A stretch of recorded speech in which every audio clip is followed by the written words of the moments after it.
દરિયાનું પાણી ખારું હોય છે અને દરિયાનું પાણી પી શકાય એવું પણ નથી હોતું, પણ દરિયો કેટલો વિશાળ છે. જ્યારે આપણે દરિયા કિનારે જઈએ છીએ અને એ વિશાળ અફાટ દરિયાને જોઈએ છે ને, ત્યારે આપણને કુદરતની કરામત સમજાય છે. આપણને એવું લાગે છે કે વાહ કુદરત, શું તારી કળા છે કે આટલું બધું પાણી તે સંઘરીને રાખ્યું છે. પણ એ પાણીની અંદર મીઠાશ નથી, અને જે પાણીની અંદર મીઠાશ છે ને એ પાણી ખૂબ જ ઓછું છે.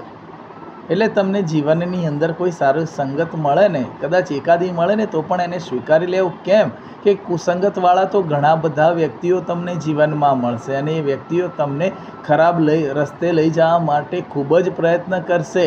પણ એ પાણી ખારું છે એટલું વિચાર કરજો. કેમ કે કુસંગત માણસને હંમેશા ડૂબાડે છે અને સુસંગત માણસને હંમેશા તારે છે. કોઈ સારા વ્યક્તિની સાથે પરિચય કરજો તો તમારો ભવસાગર સુધરી જશે.